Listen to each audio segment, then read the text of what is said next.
God Network News, where we give you a new perspective on events happening in our world today. This is GNN.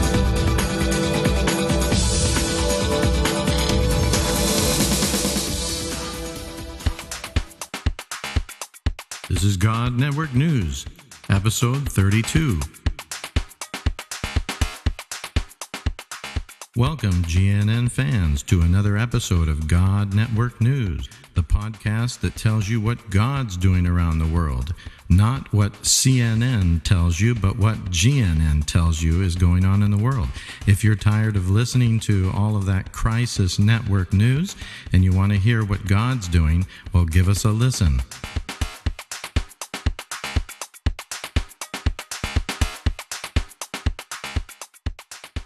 We want to also thank all of our God Network News listeners for faithfully listening to us and also for putting comments in the comment section. Thank you very much for that. Thank you so much for all the other listeners. You're faithful listening to God Network News. We will continue to give you good content as the Lord continues to do great things in the world.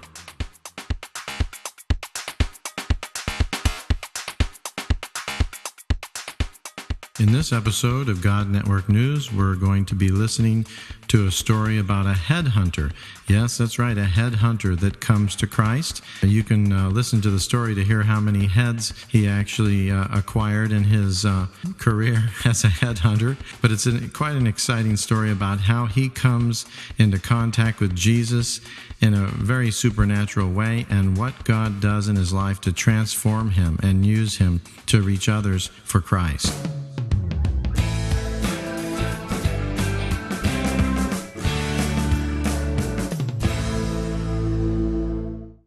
People of our country had a significant segment that were headhunters. In fact, they were headhunting up into the 1970s and even beyond. In a village just a couple of years ago, we saw 7 human heads, some with flesh still on them. So in isolated places, this still goes on, but as a general rule, that practice has been done away with. Well, there was a man by the name of Tatan, and he probably was the most famous headhunter of all. From all description, he was a giant of a man, and from all accounts, this man must have been 6'6" or above, just a giant of a man among the people. Well, he was an animist, and it was their belief that in order to ensure a good crop, they had to go out and get human heads, post them on stakes around their farm in appeasement to the spirits. And so every springtime they would go out in search of human heads. They were not cannibals, they were only headhunters. Tatan was probably the best there ever was. He took more than 51 heads in his lifetime. Tatan was on quite a journey. The last 2 heads he took seemed to change his life and the direction of his life. He crept up on 2 people who were sleeping in a small bamboo hut. And while they were sleeping, he cut their heads off. And when he was finished, he sat down next to these 2 bodies, and he thought to himself, what glory was there in this? And so he began to question his animism and his spirit worship.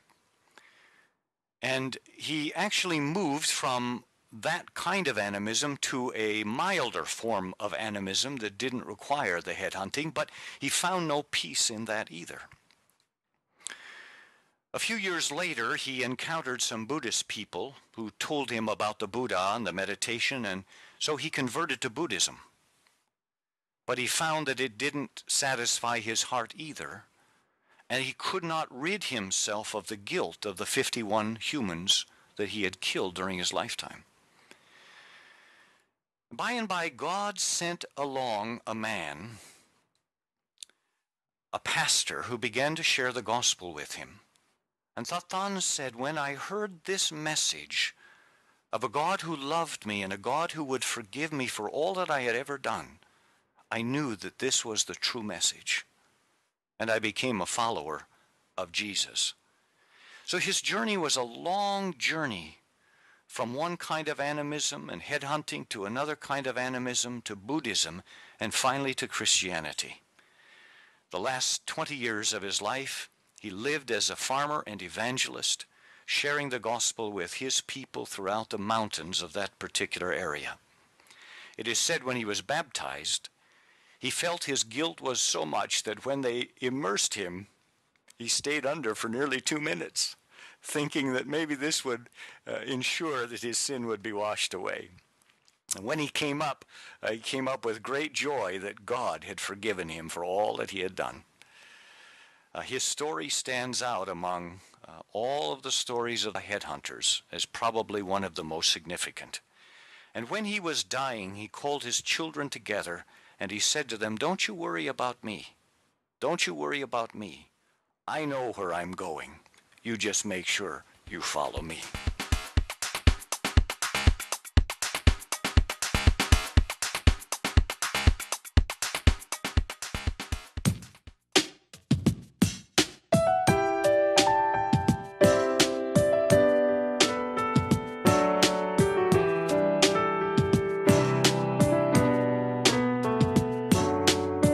Love unfailing, overtaking my heart.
watching you sleep.